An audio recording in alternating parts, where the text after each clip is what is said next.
Hello and welcome to my new podcast, Air and Space Stories. Are you ready for an exciting news? Fasten your seatbelts and enjoy your flight. With me, Cinzia.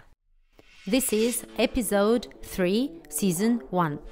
Today I'll be talking about an interesting subject, the urban air mobility.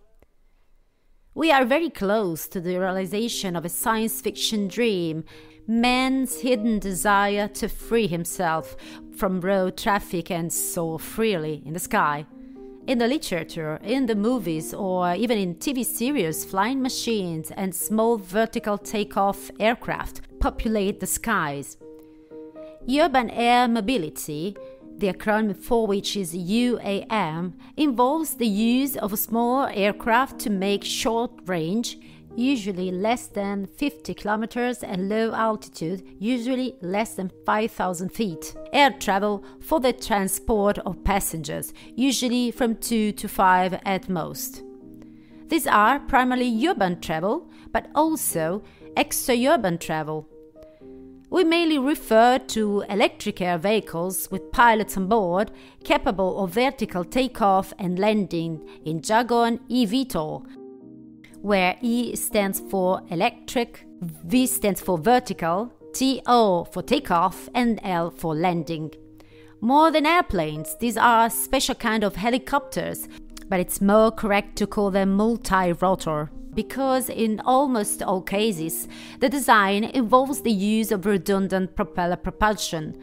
I will explain the differences between these two air vehicles later in the episode. Besides, there are the remotely piloted aircraft, the so-called RPAs, that can be operated in line of sight, and in that case they are called VLOS, or beyond the pilot's view, and in that case we call them BLOS. The air vehicles performing this type of service are piloted remotely via ground stations, and in the latter case they are called drones. Drones, they have been used for some years now for surveillance and rescue, emergency services, and more recently for cargo transport. We have heard several stories about earthquakes, fires, volcanic eruptions, or bridge collapses, etc., all situations where human presence on site can be dangerous, where drones have been successfully used to help the rescuers, the civil defense and fire department, proceed safely to save lives. Moreover, Amazon and Walmart in USA are experimenting goods delivery with small drone as well. Finally, the most complex project is a fully automatic air vehicle. It can be operated without a pilot on board or remote supervision. In the military sector, for example, these drones are quite common. Just think to the war in Ukraine or previously in Syria. Initially, these air vehicles are intended to be located close to airports to transport passengers to and from the airport from the nearest urban center. The idea of talking about these innovations came to my mind after reading some news regarding the Winter Olympics Games in Milan and Cortina, which will take place in 2026, where first aerotaxis will be used to connect Malpensa and Linate Airport with these two places. To allow these air vehicles to take off and land, a special airport called a vertiport is needed. In Milan, it has not yet been built, while there is one already operating at Fiumicino Airport in Rome. Last October, in fact, it was inaugurated with a demonstration flight of an aerotaxi produced by the company Volocopter. Thinking about Milan and Malpensa Airport, this is really the smartest solution I've ever heard. Despite being innovative, well-trafficked, international, whatever, Malpensa has always been accused of poorly connection with downtown Milan. In fact, to travel to the airport, you must take the Malpensa shuttle bus that leaves from Cadorna metro station. Obviously, this can be penalizing because due to traffic, it takes longer to reach the airport than to fly to the desired destination. Instead, in the case of Rome, I wonder who really filled out this business case. A flight on board an aerotaxi takes you to downtown in 20 minutes for the modest sum of 120 or 150 euros. Yet, since many years, there has been the safe and reliable Leonardo Express. Every 15 minutes, this train takes you to Roma Termini station in just 32 minutes at the price of 14 euros. Moreover, trains do not pollute so much. Sorry, but I do not see this great advantage of using aerotaxis in this particular case. Many studies foresee that urban traffic is going to increase during this decade. Studies show how, within 2030, 60% of the population will be concentrated in urban areas. More people will live in the same big city, more traffic is expected. We need to find alternative solutions to this grey future as soon as possible. eVTOL are obviously green, being electric, and help solving the huge problem of pollution and traffic twice. In fact, decreasing the cars needed for travel, they also reduce CO2 production. These aircraft, in fact, are designed essentially to solve the problem of urban traffic, to relieve congestion on very busy streets, and enable faster and more efficient travel compared to other means, such, for example, the automobile, the train, or helicopter. Moreover, within time, they will also provide an economic solution. There exist different types of VTOL aircraft. They are called multirotor, or tilt-rotor, or lift and cruise. All these types of air vehicle mount engines powered by electrical batteries. If they help solving the CO2 emission problem, not using the kerosene, for example, they do not solve the problem related to battery. This is the main long-term issue for these aerotaxis because, in fact, the batteries we have today only allow them to make short trips. To extend the range, it's necessary to look even for more alternative solutions. In the closing of this episode, I will tell you in which direction some companies are already moving.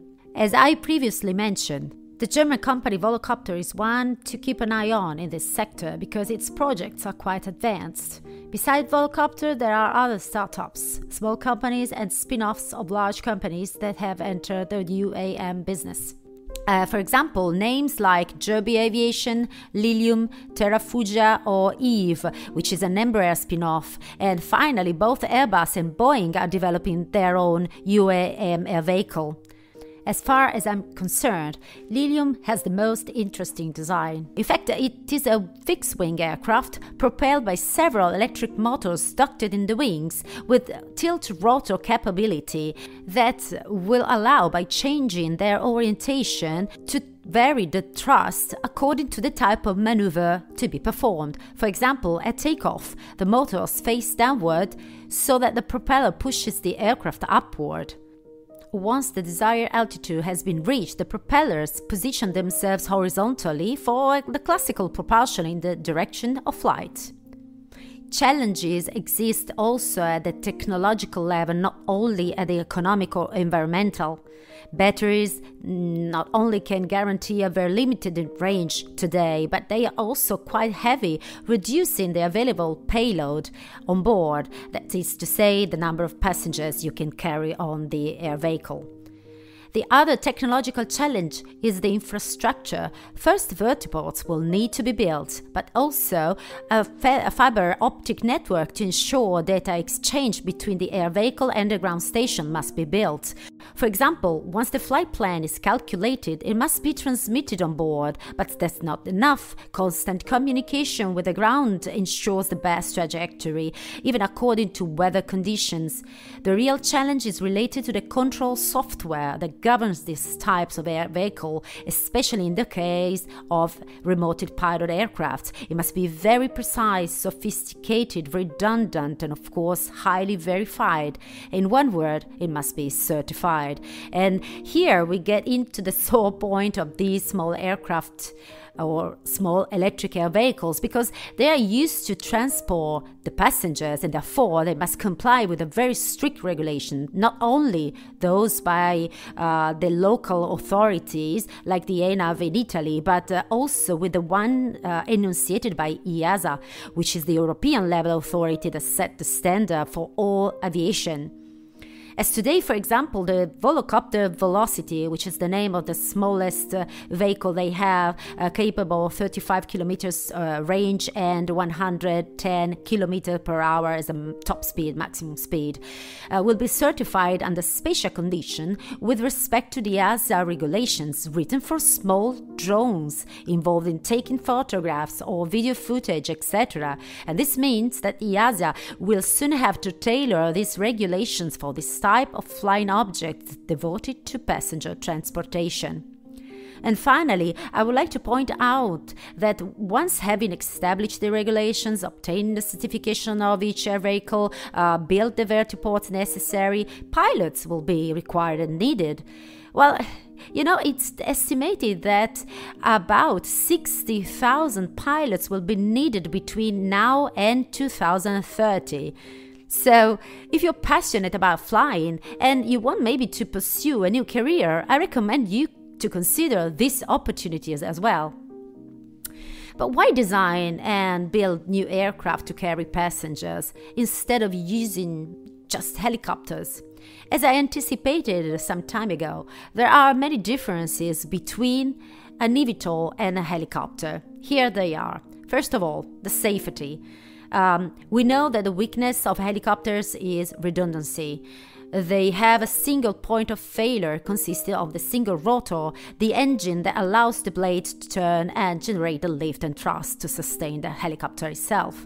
In the event of failure, helicopters can enter the auto-rotation mode, which prevents an immediate crash, but this mode is not always available.